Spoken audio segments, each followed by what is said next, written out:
नमो तस्स भगवतो अरहतो सम्मा सम्बुद्धस्स नमो तस्स भगवतो अरहतो सम्मा सम्बुद्धस्स नमो तस्स भगवतो अरहतो सम्मा सम्बुद्धस्स बुद्धं शरणं गच्छामि धम्मं शरणं गच्छामि संघं शरणं गच्छामि सर्वपापशरणं कुशलसौपसम्पदा सचितपरियोगपरम् एकं बुद्धान् शास्त्रं साधु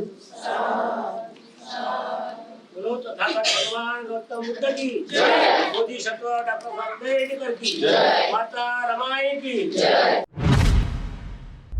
पहिलं चित्र आहे हे डॉक्टर बाबासाहेब आंबेडकर आणि रमाई हा पहिल्या चित्रात आपल्याला दिसत आहेत. दुसरं जे चित्र आहे त्या दुसऱ्या चित्रामध्ये आहेत रमाई, गौरा आणि शंकर, म्हणजे भिक्खू आणि रखमा यांना हे 3 मुलं होते. रमा, गौरा आणि शंकर हे वननगावला राहत होते रत्नागिरी जिल्ह्यामध्ये. त्यांच्या लहानपणी आई वडिलांचं निधन झालं, त्यामुळे हे 3 बहीण भाऊ लहान इथे राहून काय करतील म्हणून मामा आणि काका हे मुंबईवरून वरणगावला आले आणि वननवरून त्यांना मुंबईला घेऊन गेलेत. नंतर ते जे तिसरं चित्र दिसत आहे ते तिसरं चित्र मुंबईला गेल्याच्या नंतर रमा आणि भिवा हे विवाहबद्ध झाले. भाईखेड्याच्या मच्छी बाजाराच्या ओट्यावरती रमा आणि भिवाचा विवाह संपन्न झाला. तेव्हा रमा 9 वर्षाच्या होत्या आणि भीमराव आंबेडकर हे 17 वर्षाचे होते. त्यानंतर मग संसाराचा गाळा हा ओढण्यास रमाईने सुरुवात केला. तेव्हा हे जे चित्र दिसत आहे रमा निरक्षर होत्या, तेव्हा बाबासाहेब हे रमाला शिकवत आहेत. लिहिता वाचता येईल एवढं रमाने बाबासाहेबांनी रमाईला शिकवलेलं आहे. त्यानंतरचं जे चित्र आहे त्यानंतरचं रामजी बाबा आजारी असताना रामजी बाबाची एक वडिलाप्रमाणे सेवा करत आहेत ते चित्र आहे. त्यानंतर मग रमा ह्या गौऱ्या थापत आहेत. ह्या भाईखेडापासून तर 3 किलोमीटर ह्या जायच्या आणि रानावनात जाऊन त्या गौऱ्या आणायच्या आणि त्याच्या गौऱ्या त्या थापायच्या. सरपणाचे भारे देखील आणायच्या. आणि त्यानंतर मग ज्या शेण थापून आणल्याच्या नंतर त्या नियोजन कसं करायचं बघा. त्या एका महिन्याच्या 30 पुड्या बांधायच्या आणि 1.5 रुपयाची एक पुडी आणि एक पुडी 5 रुपयाची वेगळी बांधायची, ती बचत. अशा प्रकारचं ते चित्र आहे. त्यानंतर मग दुसरं चित्र आहे हे आहे गंगाधर आजारी पडला.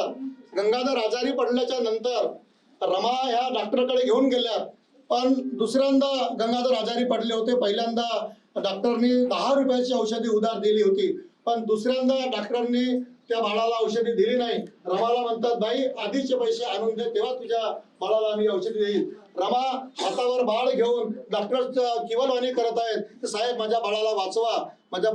परंतु डॉक्टरनी औषध दिली नाही. गंगाधर त्यांच्या हातावरती मरण पावला. नवीन कापड घ्यायला पैसा नाही. रमाईने आपली साडी फाडून आपल्या हाताने त्या बाळाला घट्ट्यात दफन केलं, पण बाबासाहेबांना कळलं नाही. बाबासाहेब तेव्हा उच्च शिक्षण घेत उच्च शिक्षणाचे शिखर गाठत विदेशामध्ये होते.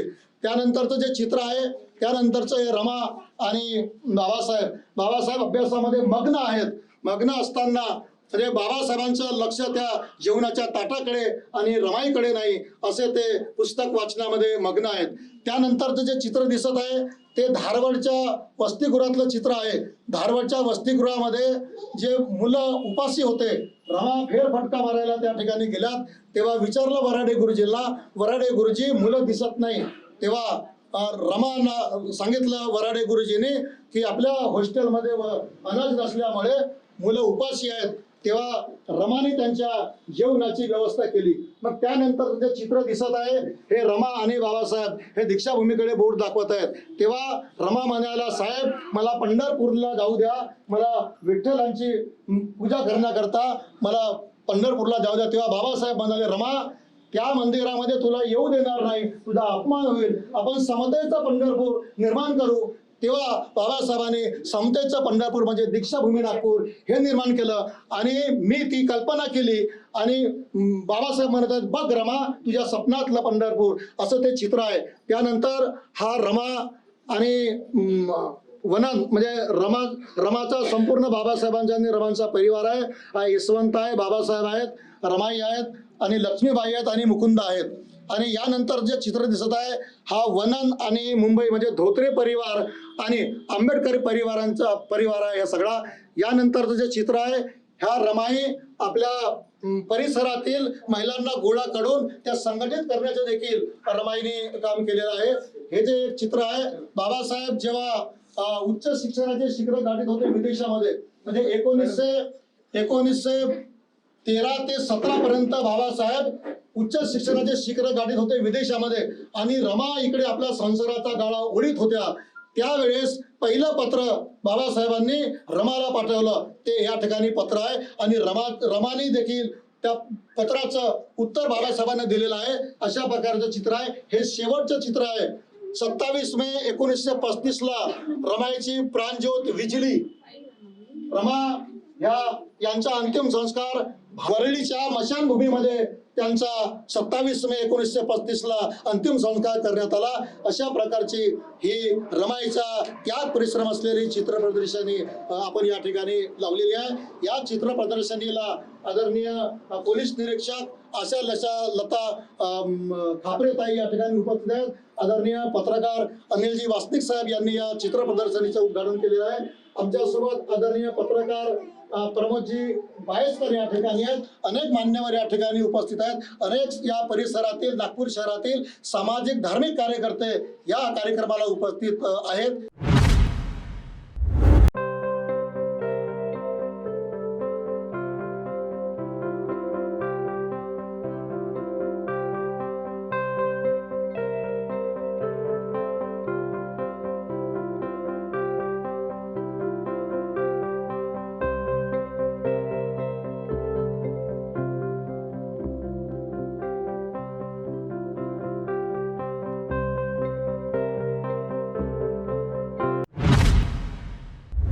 आज रमाईंची जयंती आपण साजरी करत आहोत आणि खाली जेव्हा प्रदर्शनीचं उद्घाटन झालं त्या उद्घाटनाच्या निमित्तानं बंजारी साहेबांनी सविस्तर माहिती रमाईंच्या त्यागाची, रमाईंच्या कष्टाची, रमाईंच्या एकूणच जीवनाची आपल्या पुढे ठेवलेली आहे. आणि इतकं कष्टप्रद जीवन रमाई जगल्या, त्यांनी जे कष्ट झेलले, जे हाल सोसले, त्यांच्या कष्टाचं फळ म्हणजे आज भीमराव आंबेडकरांचे डॉक्टर बाबासाहेब आंबेडकर झाले आणि विश्वरत्न जर ठरले असतील तर त्यासाठी रमाईंचा त्याग आणि संघर्ष हेच कारणीभूत आहे असं आपण समजलं पाहिजे. आणि याची सर्व जाणीव बंजारी साहेबांनी प्रदर्शनीच्या निमित्तानं आपल्याला दिली. ही अत्यंत उत्कृष्ट अशी प्रदर्शनी त्यांनी लावली. गेल्या अनेक वर्षापासून रमाईंच्या जीवनाचा प्रवास, त्यांचे विचार आणि त्यांचे कार्य समाज मनापर्यंत पोहोचवण्याचं काम राजकुमारजी बंजारी अवायतपणे करत आहेत. आणि ज्या वास्तूमध्ये आपण आज इथं बसलेलो आहोत त्या वास्तूचं नाव सुद्धा बंजारी साहेबांनी रमाई निवास ठेवलेला आहे. ते म्हणजे रमाईंच्या प्रती त्यांचं असलेलं त्याग आणि त्यांची भावना, सद्भावना आणि समर्पण वृत्ती याचं दिशादर्शक आहे असं मला वाटतं. रमाईच्या जीवनाच्या संदर्भातलं जनजागरण करण्याचं व्रत त्यांनी घेतलं आणि त्याच्यामधनच त्यांनी स्त्रीभूषण रमाई आंबेडकर संस्थेची स्थापना करून नागपूरमध्येच नाही तर संपूर्ण महाराष्ट्रामध्ये रमाईंचं कार्य पोहोचवण्याचं काम त्यांनी सुरू केलेलं आहे. आणि हे काम त्यांनी जरी नागपुरातनं सुरू केलं असलं, महाराष्ट्रापर्यंत पोहोचवलं असलं तर यासोबतच हे कार्य स्त्रीभूषण रमाई आंबेडकर संस्थेच्या वतीनं दिल्लीच्या परिसरापर्यंत, उत्तर प्रदेशपर्यंत, छत्तीसगडपर्यंत सर्वत्र पोहोचवण्याचं काम बंजारी साहेबांनी केलेलं आहे. ही जी संस्था स्त्रीभूषण रमाई आंबेडकर संस्था आहे, ही संस्था रमाईंच्या कार्याचा प्रचार प्रसार करताना विविध उपक्रम सुद्धा राबवत आहे रमाईंच्या संदर्भातले. त्याच्यामधलाच उपक्रम म्हणजे ही स्त्रीभूषण रमाई आंबेडकर संस्थेची डायरी आज आपण बघतो छोटीशी. त्याच्यामधनं रमाईंचं थोडक्यात संक्षिप्त जीवनचरित्र दिलेलं आहे, ठळक घटना दिलेल्या आहेत तर ही डायरी सातत्यानं 10 वर्षापासून वंजारी साहेब प्रकाशित करतायत आणि जनतेपर्यंत रमाईंना पोहोचवण्याचं काम करतायत. अत्यंत धाडसाचं काम आहे ते.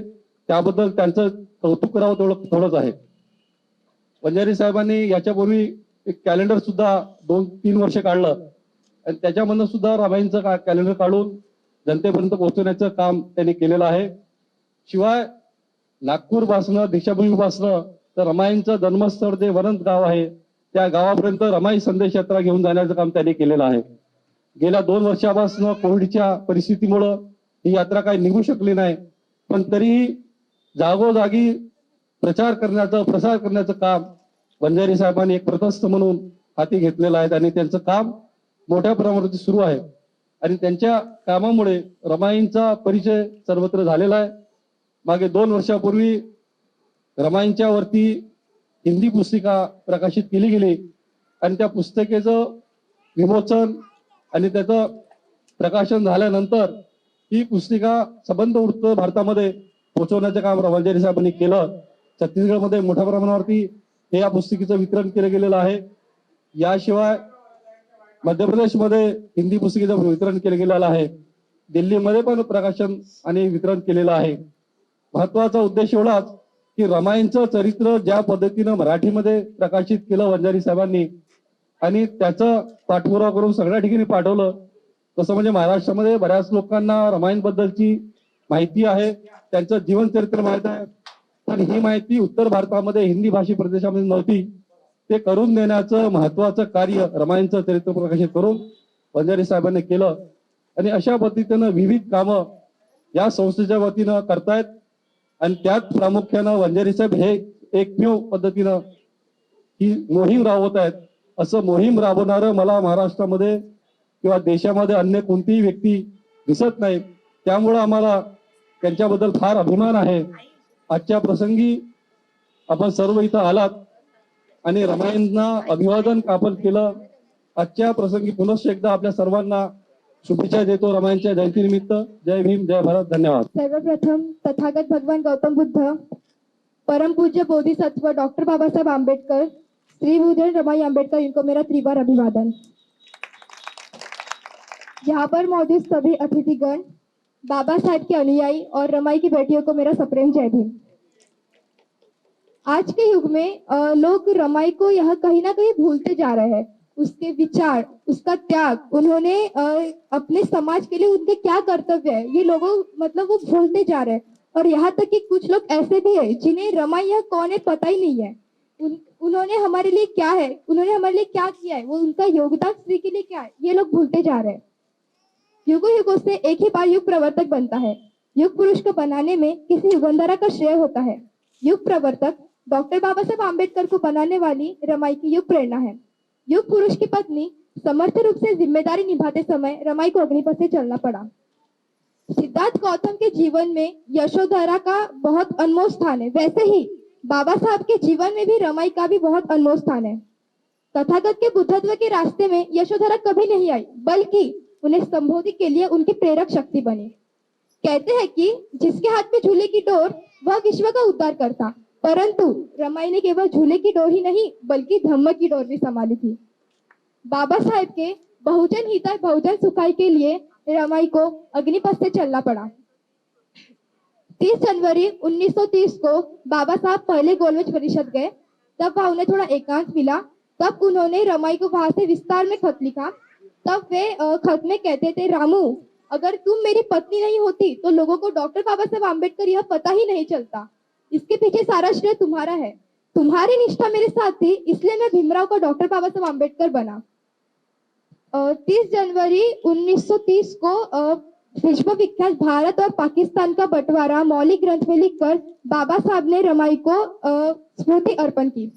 तब वे स्मृति पत्रिका में कहते थे, उसके अंतकरण की अच्छाई, उसके मन की उदारता, उसके चरित्र की निष्कलंकता, जिसके साथ सहानुभूति, दुख भोगने की तत्परता, जिसने जरूरतमंद दिनों में मुझे निरंतर साथ दिया, उस रामू को सद्गुणों की याद दिलाने के लिए मैं अपनी कलाकृति अर्पण करता हूँ। बाबा साहब ने अपने बड़प्पन का सारा श्रेय रमाई को दिया था। रमाई बाबा साहब की केवल आदर्श सहचारी ही नहीं बल्कि युग पुरुष निर्माण करने वाली युगंधरा भी थी।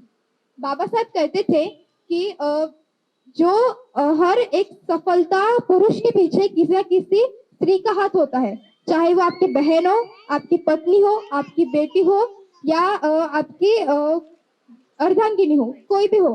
हर सफलता पुरुष के पीछे किसी न किसी स्त्री का हाथ होता ही है। वैसे ही बाबा साहब की सफलता के पीछे रमाई का हाथ है। अगर रमाई नहीं होती तो कहीं ना कहीं बाबा साहब की सफलता अपूर्ण थी। इसलिए रमाई को कोटि कोटि विनम्र अभिवादन।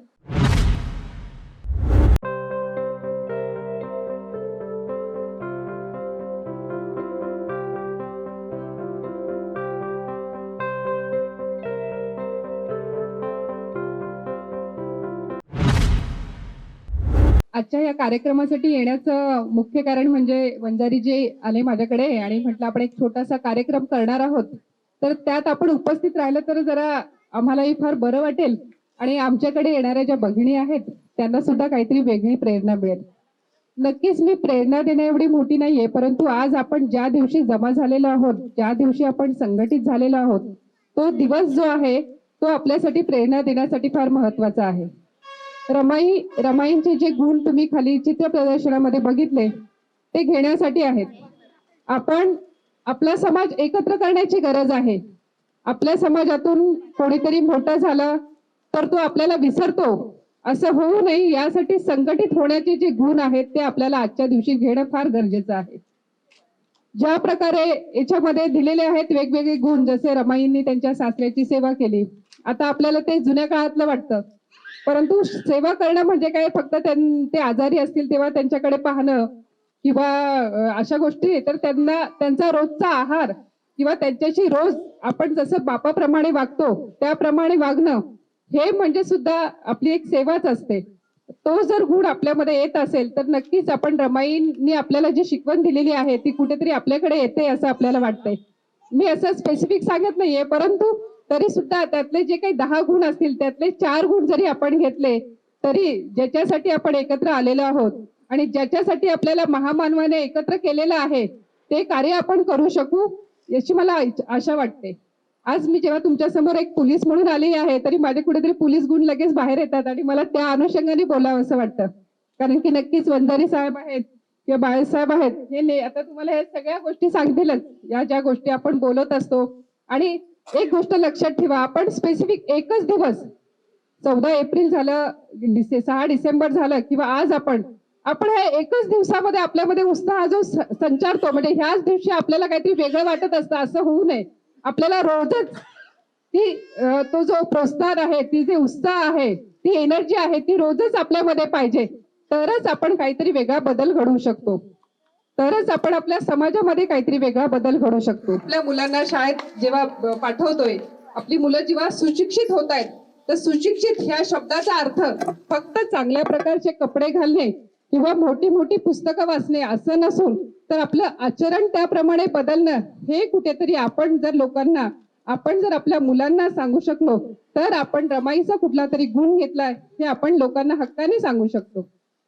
आज माझ्या समोर असलेल्या भगिनींसाठी मला एवढंच बोलावं लागेल, घरात होणारा कुठल्याही प्रकारचा त्रास असेल तर तुम्ही माझ्याकडे या। नक्कीच आपल्याकडचा जो प्रकार आहे, आपण वाटोड्यात राहतो, वाटोड्यामध्ये मजूर संख्या खूप जास्त आहे, आपण म्हणतो मध्यमवर्गीय खूप जास्त आहेत, सगळे एकोपाने राहतात, परंतु अचानक उडणारा जो भडका असतो, जो नागपुरात फार प्रचलित आहे, अचानक होणारी भांडणं, त्यातून होणारी अचानक मारामारी, या सगळ्या गोष्टींना जर प्रतिबंध करायचा असेल तर तुम्ही आमच्याकडे या। घरामध्ये छोटे छोटे कारणाने जेव्हा भांडणं होतात तेव्हा काही वाटत नाही आपल्याला, परंतु जेव्हा त्याचा मोठा भडका होतो तेव्हा आपल्याला पोलीस स्टेशनची आठवण येते।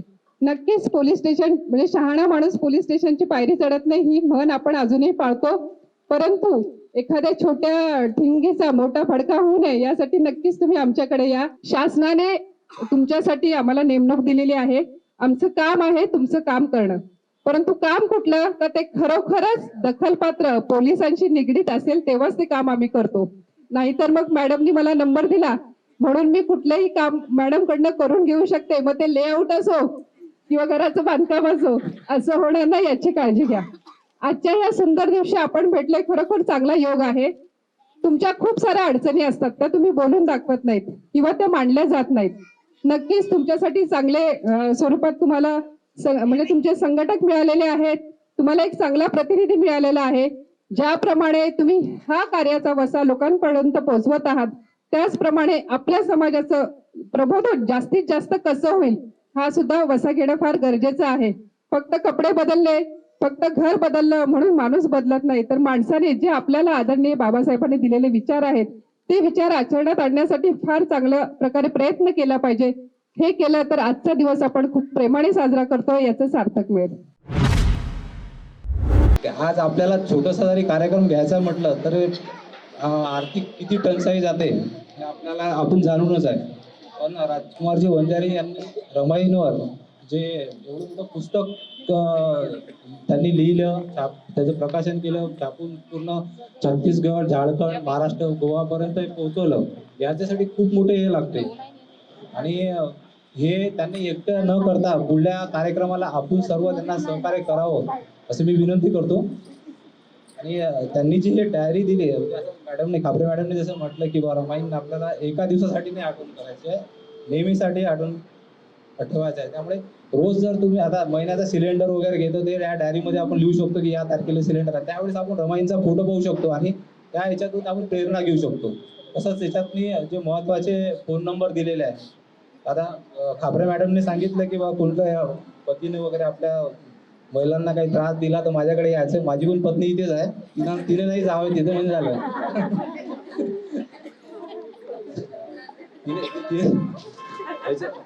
त्याच्यामध्ये हॉस्पिटलचे नंबर आहे, रुग्णवाहिकेचे नंबर आहे.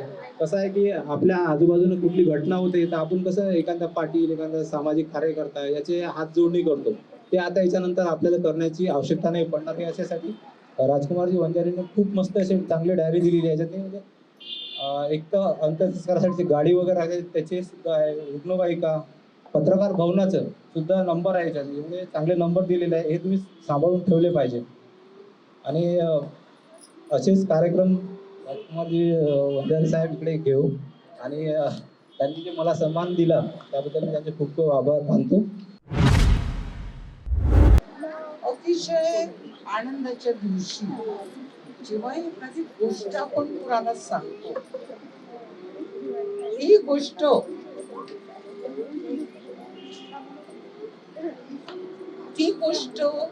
आपण कार्यक्रमातून सांगतो. जर ही पुस्तिका वंजारी साहेबांनी मला वाटते 4 वर्षापूर्वी 5 वर्षापूर्वी छापले, मला माहिती, कारण मला 4 वर्ष अगोदर ही भेट मिळालेली होती. मी जेव्हा रिटायर्ड झाले तर वंजारी साहेबांनी मला ही पुस्तिका माझ्या रिटायरमेंटच्या वेळी गिफ्ट मध्ये दिली, म्हणून मला पक्का दिवस आठवतो. जर 4 वर्षापासून जर आपण रमाई वाचत होतो, माझा अनुभव सांगते, तुमचा नाही, जर वाचत असो तर आज आपण कुठे असायला पाहिजे होतो, माझा प्रश्न आहे. जर आपण एकाच दिवशी, मॅडम बरोबर सांगितलं म्हटलं, आपल्या मॅडमचं बरोबर आहे की आपण एकाच दिवशी सर्व उद करतो आणि इतर वेळेस बघितलं तर कुठेही काही बाबासाहेबांची जयंती करताना, उद्या जयंती आहे, 8 दिवसापासून वर्गणी गोळा करणे, मसाले भात करणे आणि पहिले सर्व ढोल ताशेवाल्यांना ऑर्डर करणे. आणि एक दिवस एवढा ढोल वाजवून घेतो, एवढा ढोल वाजवून घेतो आणि आपले पोरांचे काही विचारूच नका. ते ढोल म्हटलं की त्यांना तर पुढचं सर्व तुम्हाला माहिती आहे. परंतु हे सर्व करत असताना ज्या विचाराची आपल्याला गरज आहे त्या विचाराने आपण वागलो. माझं म्हणण्याचं या पुस्तकामध्ये सर्वच आहे. रमाईचा इतिहास इथे कुठेही सुटलेला नाही. शब्दानुशब्द त्यांच्या जन्मापासून तर त्यांच्या मृत्यूपर्यंत त्या किती वर्ष जगल्या, किती वर्ष जगल्या तुम्ही सांगता का मला? किती वर्ष जगल्या? 35 मध्ये गेल्या, साधा हिशेब आहे. 35 मध्ये गेल्या आणि 1898 मध्ये त्यांचा जन्म झाला. आणि गणित किती वर्ष? 35 ने 2 37 वर्ष. 37 वर्षाचे दिवस 365 गुणिला 37 इतक्या वर्ष त्या, इतक्या दिवस त्या बाबासाहेबांसोबत. त्याचे 9 वर्ष मायनस करा, त्या तितक्या वर्ष 30 वर्ष बाबासाहेबांसोबत, जवळपास 28 वर्ष जगले. आता 28 दिवसामध्ये, 28 वर्षाच्या दिवसामध्ये त्या 9 वर्षाचं तर त्यांचं दुःखातच गेलं आई वडिलांचं. 9 वर्षाचे झाले, लग्नाचं ठरलं, लग्नही ठरलं, लग्नही झालं. आणि लग्न झाल्याबरोबर त्यांना असं वाटतं की आता मी सुखाची झाली, मला विद्वान नवरा मिळाला आणि मी आता सुखाची झाली. सुखावली बाई. आकाश ठेंगणे झालं तिच्यासाठी की मला एवढा चांगला नवरा मिळाला. पण तिला माहित नव्हतं, हे सर्व काही माहित नव्हतं. चांगला सासरा होता, घरचे लोक चांगले होते आणि ती सुद्धा तिच्या आईजवळून जे संस्कारित झाली होती. तिच्या आईने तिला सांगितलं होतं की बेटा अभ्रुनी राहावे, स्वच्छता राखावी, सर्वांचे मान सन्मान करावे आणि आपला संसार गोडी गुलाबीने नियमानुसार शिस्तीने करावा. शिस्त या हा कोकणातील अति महत्वाचा शब्द. शिस्तीने ती आई वडील, तिची आई गेली, ती 5-6 वर्ष 7 वर्षाची असताना तिची आई गेली आणि मग 2 वर्षामध्ये ती जी शिस्त शिकली होती, तर 2 वर्षामध्ये आई वडील नसले की पोरं शिस्त मोडतात. पण तिने शिस्त मोडली का? नाही. ती आपले गाव, वनगाव सोडून आणि ती आपल्या मैत्रिणी मित्र सोडून बालपणचे त्या मुंबईला आली आणि तिथं येऊन तिने आपली शिस्त मोडली. लग्न ठरलं, लग्न झाल्यावर ती आपल्या आईने सांगितलेल्या संस्कारावर ती जगत होती. तिने मान सन्मान केला. मोठ्या माणसाचा मान सन्मान करणे मॅडम, तिला काय वाटत होतं, ती स्वतःसाठी शिकतो म्हणाली नाही.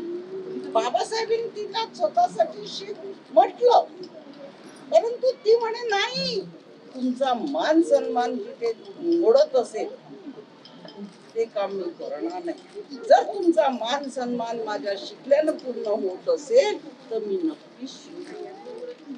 आणि ती लिहिण्या वाचण्या इतकी आणि शिकेल तर तुमच्या जवळूनच शिकेल, हे सुद्धा तिने बाबासाहेबांना म्हटलं आणि बाबासाहेबांनी तिला शिकवलं. आता शिकवल्यावर आनंदी आनंद संसार चालू होता. बाबासाहेब हे झाले, त्याच वर्षी यशवंत झाले. तिला आणखी आनंदाला पारावर नाही. तिच्या या आई वडील गेल्यानंतरच्या जीवनाला एक वात्सल्याची पालखी. नंतर तिची जागृत झाली आणि मग तिला आनंदी आनंद असताना बाबासाहेब बॅरिस्टर होण्यासाठी आपल्या लंडनला गेले. जात असताना स्वाभिमान त्या बाईजवळ, मी शॉर्ट मध्ये तुम्हाला ही गोष्ट सांगणार आहे. स्वाभिमान बाई आता ताईंनी बराचदा विचारलं आपल्याला की त्या पुरुषाच्या मागे कोण असतं? पुरुषाच्या मागे स्त्री असते की स्त्रीच्या मागे पुरुष असतो? तर म्हणजे तर स्त्रीच्या मागे पुरुष असतो आणि पुरुषाच्या मागेही स्त्री असते. दोन्ही गोष्टी आहेत. हे नाकारून चालणार नाही. हेच त्या रमाईपासून शिकायचं. या ठिकाणी आपण पाहत असताना रमाईचे जीवन चरित्र तर आपल्याला असं दिसून येते की तिच्या जीवनाची सुरुवातच आई वडिलांचे निधन झाल्यानंतर जेव्हा काका आणि मामाने तिचं पालन पोषण केलं आणि जेव्हा मात्र पहिल्यांदा सून म्हणून त्याची नियुक्ती करण्यात येते, पण त्या रामजींनी मात्र ज्यांची पहिल्यांदा नियुक्ती केली ते म्हणजे खेडकर साहेबांची मुलगी. खेडकर साहेबांची पहिल्यांदा मुलगी पाहिली आणि रामजी आंबेडकरांना मात्र ती पसंत आली. पण मात्र पसंत आल्यानंतर मात्र मग असं घडलं की ही जी रमाबाई होती ती सुद्धा त्याला पसंत आली आणि म्हणून मग पसंत आल्यामुळे तिला नकार दिला. खेडकरच्या मुलीला तिला नकार दिला आणि मग मात्र रमाबाई पसंत दर्शवली की याच्यासाठी त्यांचा दूरदृष्टिकोन होता मालोजी रामजी आंबेडकरांचा, तर जिला आई वडील नाहीये, सगळ्यापासून याच्यातून वंचित झालेली मुलगी आणि ती जर आपल्या घरामध्ये आली तर निश्चित आपल्या ज्याला म्हणते आपल्या घराचा उद्धार झाल्याशिवाय हा त्यांच्या दूरदृष्टिकोन ठेवून तिची पसंती केली. त्या खेळकरच्या मुलीशी ज्याला म्हणता की सगळे सुद्धा झाले नव्हते पण बोलणं झालं होतं. एक प्रथा अशी होती की मोठ्यांचा मान सन्मान करावा हा दृष्टिकोन ठेवून मात्र त्यांच्यावर काय झालं पंच एकत्रित बसले आणि त्यांना मात्र दंड म्हणून 5 रुपयाचा रामजी आंबेडकरांना दंड झाला होता. अशा प्रकारे हे त्यांच्या कार्यक्रमाला ज्याला म्हणता येईल की अनुभूती हे त्यांच्या घरामध्ये जे दिसून आले ते अतिशय अप्रतिम. पुढे मात्र यांच्या घरामध्ये आल्यानंतर अतिशय सुखाने संसार एकीकडे बाबासाहेब आंबेडकर उच्च शिक्षण घेत होते आणि रमाई मात्र जिला निरक्षर होती की तिला शब्दांचं सुद्धा ज्ञान नव्हतं. आपल्या बुद्धीचं मध्ये भगवान म्हणतात तो मला तरंग अविचार परमम मला.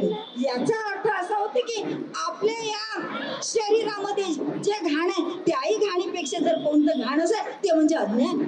अज्ञानामध्ये असलेला प्रत्येक माणूस तो कर्मकांडाकडे जातो, तो मिथ्या दृष्टीकडे जातो, तो अभ्यास करू शकत नाही, अध्ययन करू शकत नाही, ते पुस्तक वाचू शकत नाही, साहित्य सुद्धा वाचू शकत नाही. आणि म्हणून हे बाबासाहेब आंबेडकरांना याची जाणीव झाली आणि म्हणून आपल्या पत्नीला ज्याप्रमाणे महात्मा ज्योतिबा फुलेने सावित्रीला अज्ञानाचं सज्ञान ज्याप्रमाणे बनवलं त्याचप्रमाणे बाबासाहेब आंबेडकरांनी सुद्धा आपल्या पत्नीला म्हटलं की बघा मी इतकं उच्च शिक्षण घेतलं आहे पण तू अज्ञानी आहे. आणि मला जर कोणी म्हटलं की बा एवढं उच्च शिक्षण झालेल्याची पत्नी काय आहे अज्ञानी अनपढ नाही म्हटलं अज्ञानी आहे तर तू शिक्षण घ्यावं. तिला वाटलं का नाही बरोबर आहे माझा अपमान झाला तरी चालेल पण साहेबांचा अपमान झाला नाही पाहिजे या दृष्टीने ती तयार झाली. आणि तयार झालं तिने असं म्हटलं की मी शिक्षण घेईल ज्ञानार्जन करेल पण केव्हा मी शाळेत जाणार नाही मी घरीच बसून हे सगळं करेल. या एकमेव दृष्टीने बाबासाहेब आंबेडकरांनी तिला शिकवलं मोठं केलं. एवढ्यापर्यंत शिक्षण घेतलं केवळ आताचे जे शिक्षण घेतात ज्याला म्हणता येईल की नाईट शाळेमध्ये काही जातात त्यांना काहीच शिक्षण घेतलं नसतं ते काय करतात की कमीत कमी आपल्या सही करण्यापुरतं शिक्षण द्यावं. पण तिने शिक्षण कसं घेतलं की त्या शिक्षणाचा उपयोग समाजाला सुद्धा व्हावा, त्या शिक्षणाचा उपयोग कुटुंबाला सुद्धा व्हावा आणि हा आदर्श शेवटपर्यंत चालवा म्हणून ती लेखन वाचन करू लागली. बाबासाहेब आंबेडकर जेव्हा परदेशातून पत्र पाठवतात त्यावेळेला मोबाईलची परंपरा नव्हती. त्यावेळेला मात्र कोणते विचार सांगायचे असले, एकमेकांना भेटायचं असलं तर पत्राचे माध्यमच चालायचं. आणि ज्या वेळेला बाबासाहेब आंबेडकरांचं जे पत्र येते तर रमाई मात्र तिथल्या हाल अपेष्टा जे काही झालं, ज्या परिस्थितीत ते जगले त्या पत्राच्या माध्यमातून सिद्ध करतात. आणि त्यावेळेला ते पत्र ती स्वतः वाचते. इतकं अज्ञानी मात्र बाबासाहेब आंबेडकरांनी त्यानं बनवलं. दुसरं असं या सामाजिक दृष्टिकोनातून ज्या वेळेला रामजी आंबेडकर यांचं एक स्वप्न होतं की माझी सून खरोखरच शिकली. आणि म्हणून त्यांनी काय केलं तर ज्यावेळेला बाबासाहेब आंबेडकरांना 10व्या वर्गात असताना पहिला सत्कार त्यांचा झाला होता. केळुसकर गुरुजींनी जे पुस्तक दिलं, अर्थात केळुसकर गुरुजी सुद्धा त्या ग्रंथाचे लेखक होते, भगवान बुद्धाचे जीवन चरित्र. आणि हे जीवन चरित्र हे बाबासाहेब आंबेडकरांनी सुद्धा वाचलं. रामायण महाभारत सगळं वाचून हे जेव्हा वाचलं ही ऊर्जा, त्या पुस्तकीची छोट्याच्या पुस्तकीची ऊर्जा बाबासाहेब आंबेडकरांचा श्वास असेपर्यंत राहिली. आणि म्हणून रामजी आंबेडकर म्हणाले की हे जीवन चरित्र काय वाचा. आणि रमाबाई मात्र भगवान बुद्धाचे जीवन चरित्र वाचून दाखवते. एवढं महान कार्य मात्र आपण या रमाईच्या दृष्टिकोनातून. दुसरं असं त्या सामाजिक होत्या, समाजामध्ये काय चाललंय त्याचे अनुभव मात्र तिने घेतले. आणि हे अनुभव शेअर करत असताना आपल्याला असं दिसून येते की ज्या वेळेला बाबासाहेब आंबेडकरच्या प्रत्येक ठिकाणी वेगवेगळ्या ठिकाणी मोर्चामध्ये जायचे, एकीकडे शिक्षण आणि दुसरीकडे सामाजिक कार्य. त्यावेळेला जेव्हा 1937 मध्ये ज्या वेळेला त्यांना सत्याग्रहाला जायचं महाडचं सत्याग्रह, त्यावेळेला ते म्हणाले की रमा तू येशील का. ती म्हणाली हो. भाषण देशील का. तर ते म्हणतात मी भाषण देणार नाही, पण जेवढे लोक येतील त्या सगळ्यांची जेवणाची व्यवस्था मात्र मी करेल. इतके सुंदर विचार. 10,000 लोक आहेत त्या सगळ्यांची मी रात्रंदिवस मात्र त्या सगळ्यांची जेवणाची व्यवस्था मी स्वतः आपल्या हाताने बनवेल. हे तिचे वाक्य. आणि म्हणून आपण पाहत असताना आपल्याला असं दिसून येते की ज्या वेळेला ती आजारी पडली आणि आजारी पडल्यानंतर ती ज्या ठिकाणी आपले शरीर स्वास्थ्य चांगलं राहावं म्हणून बाबासाहेब आंबेडकरांनी या वराडे सरांकडे तिला ठेवलं. आणि त्या ठिकाणी एक हॉस्टेल होतं. आणि त्या हॉस्टेलच्या विद्यार्थ्यांना मात्र खाण्यापिण्याची व्यवस्था होत नाही. मगाच्या भाषणातून आलं ते पूर्ण सांगणार नाही, पण 2 मिनिटात सांगेल. आणि ती जबाबदारी तिने पेलवली आणि ती गेली. विद्यार्थी उपाशी होते. आपण आता दिवस तिचे अतिशय चांगले होते. तिला सोन्याच्या बांगड्या होत्या. त्या काळामध्ये सोन्याच्या बांगड्यावर तिने क्षणाचा विचार न करता तिने आपला हा मौल्यवान दागिना काय म्हटलं, हा घ्या. या दागिन्यापेक्षा मला मुलं श्रेष्ठ आहे. आणि म्हणून त्या वसतिगृहातील जे मुलं उपाशी होते तर तिने मात्र काय केलं, तो दागिना तुम्ही विकून टाका किंवा गहाण ठेवा. आणि आलेल्या पैशातून मात्र तो दागिना गहाण ठेवला. आलेल्या पैशातून मुलांची व्यवस्था केली, स्वतः जेवण दिलं.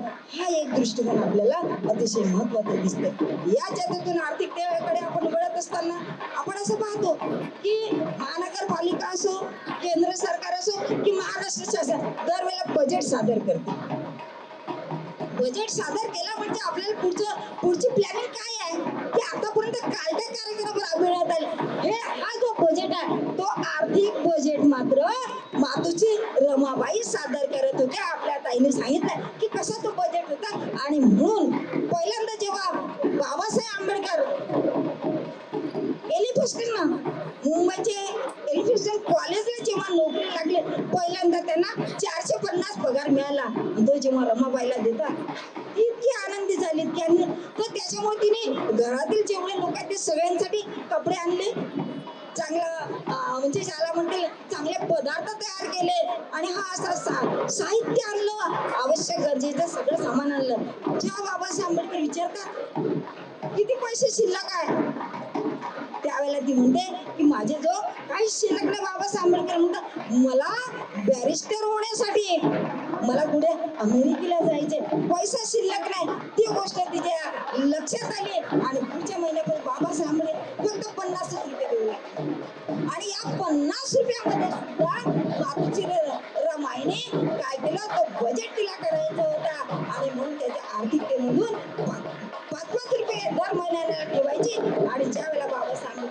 सगळं जायला निघाले त्यावेळेला मात्र ते पैसे जमा असलेले ते बाबासाहेब आंबेडकरांना दिले. अशा प्रकारे आपल्या घरातलं संपूर्ण बजेट चांगलं सुव्यवस्थित करणारी कोण असेल तर ती म्हणजे मातोश्री रमाबाई.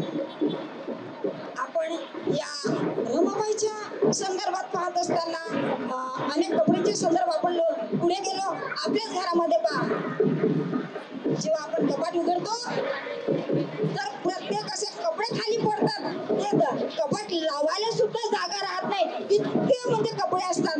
पण मातोश्री रमाबाईंनी तो उद्देश नव्हता, तिच्या पुढे समाजाचा उद्देश होता. आणि मी एंडिंगला सांगतो ते कसं नेतृत्व करायची.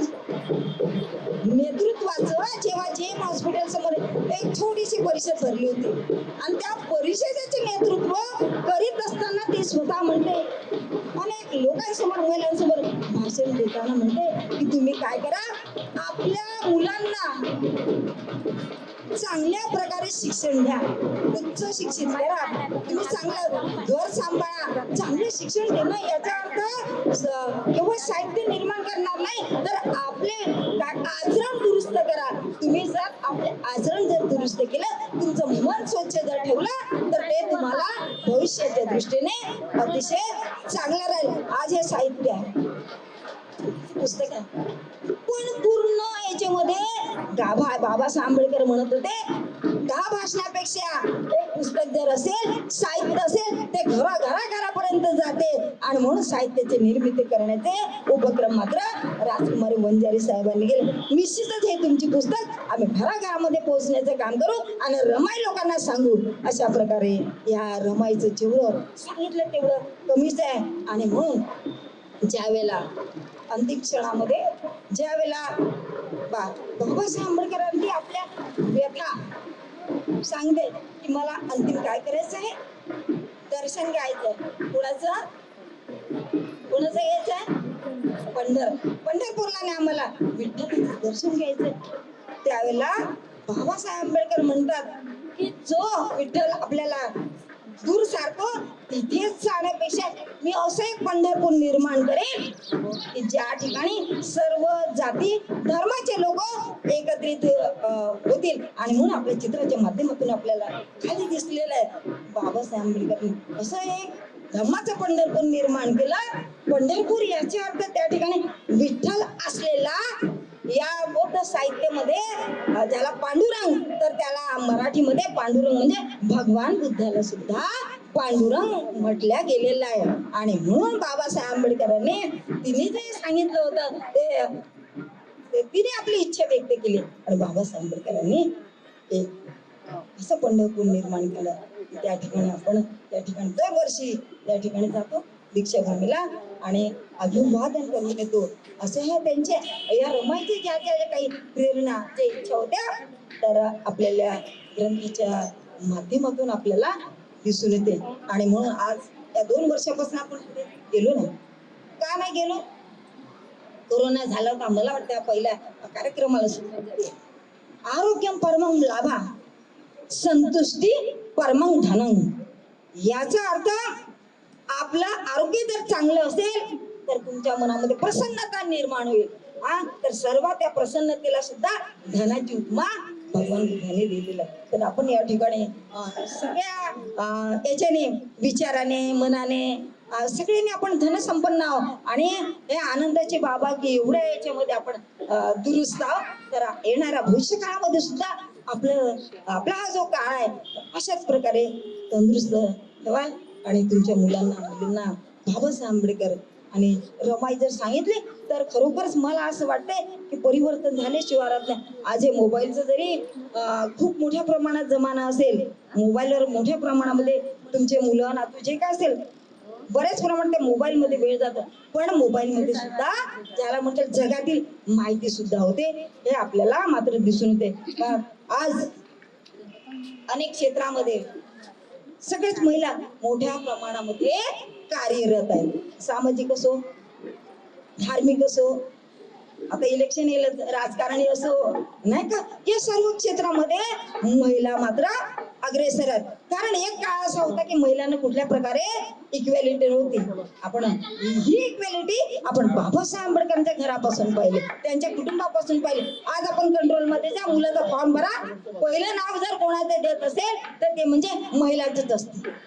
राशन कार्डवर पहिलं नाव कोणाचं असेल, बाईचं नाव असल्याशिवाय ते राशन कार्ड चालतच नाही. कारण बाबासाहेब आंबेडकरने भारतीय संविधानाच्या कलम 14 आणि 17 मध्ये पुरुषाप्रमाणे महिलांना इक्वॅलिटी दिली. सारखंच तुला बोलायचं, लेखलं कमी आणि जास्त नाही. आणि म्हणून आज महाराष्ट्र शासन असो की दिल्लीपर्यंत जा, महिलांना प्रत्येक ठिकाणी प्रत्येक क्षेत्रामध्ये ती अग्रेसर आहे. आणि अशी ही ज्याला म्हणतात मातोश्री, तिचं जेव्हा बाबासाहेब आंबेडकर थॉट्स अँड पाकिस्तान ह्या ग्रंथ लिहिला, त्यावेळेला मात्र ज्याला आपण म्हणतो प्रस्तावना, प्रास्ताविक आपल्या जीवनाचं सार थोडक्यात जो कोणी लिहित असेल, प्रत्येकाला पुस्तकीला काय असते, सारांश असते, इंट्रोडक्शन असते. त्यामध्ये मात्र त्या सारमध्ये आपले व्यथा अर्पण करताना बाबासाहेब आंबेडकरांनी ते पुस्तक मातोश्री रमाईला अर्पण केलं. आणि असं या महान नेत्याला सुद्धा, पुरुषाला सुद्धा अभिवादन करते मी. आता रामजी आंबेडकरांना विनम्र अभिवादन याच्यासाठी केलं की 2 फेब्रुवारीला मालवजी सपकाळ, आधी सपकाळ होते, तर मात्र बाबासाहेब आंबेडकरांचे जे वडील होते त्यांचं 2 फेब्रुवारीला निधन झालेलं होतं. तर त्यांना म्हणून मी त्यांचा या ठिकाणी प्रकर्षाने उल्लेख केला. आज या ठिकाणी मोठ्या प्रमाणामध्ये आपण या ठिकाणी जमलेल्या आणि सगळ्यांचं शाब्दिक अभिनंदन करते. कारण वंजारे साहेबांनी म्हटलं, मॅडम जेवढं कमीत कमी शब्दात विचार मांडता येईल तर तेवढं बोला. आणि म्हणून मी अधिक तुमचा वेळ नाही घेता या ठिकाणी माझा या ठिकाणी सत्कार सुद्धा केला. आणि अशा या म्हणण्याचं तात्पर्य सत्काराचं हे नाही, पण महिला म्हणजे पुरुष सुद्धा महिलांचा मोठ्या प्रमाणामध्ये सत्कार करतात. का तर तिच्या कार्यामुळे, तिच्या कर्म. आपण हे ज्याला म्हणता येईल की आम्ही भाग्यवान, हे नाही. कर्म न ज्याच्या वसलं होती न ज्याच्या होती ब्राह्मण. म्हणजे बाबासाहेब आंबेडकर ब्राह्मण जरी नसले तरी ते आपल्या कर्माने घडले, हे कोणी विसरू शकत नाही. म्हणून तुम्ही सुद्धा जे कार्य कराल तर तुम्ही तुमच्या कर्माने तुम्ही तुमचा मुलगा मोठा होईल. आणि एक ज्याला म्हणता येईल की आपण बुद्धाचं तत्वज्ञान हे सगळं अखंड भारताकरिता आहे. ज्यांनी जे सांगितलं बाबासाहेब आंबेडकरांनी आपला जो धर्म दिला अतिशय चांगलं दिला, हे विचार चांगले आहे. आणि अशा या मातोश्रीने जे आपण केवळ उपस्थिती दाखवून चालणार नाही, मग अशा ताईने उपस्थिती चालून दाखवणार तर मात्र ते तुम्ही स्वीकारा, आचरणात आणा, शीलवान बना आणि तुमच्या मुलांना सुद्धा शीलवान बना.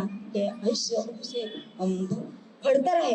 या सगळ्या परिस्थितीत तुमचा मुलगा IPS, IAS, प्राध्यापक आणि एखादी सायंटिस्ट बनला तर खऱ्या अर्थानं या मातोश्रीने जे समाजासाठी जे काही काम केलं आहे, सामाजिक आर्थिक बजेट, तर यातून मात्र तुमचं कल्याण झाल्याशिवाय राहणार नाही. माझ्या भीमाच्या नावाचं,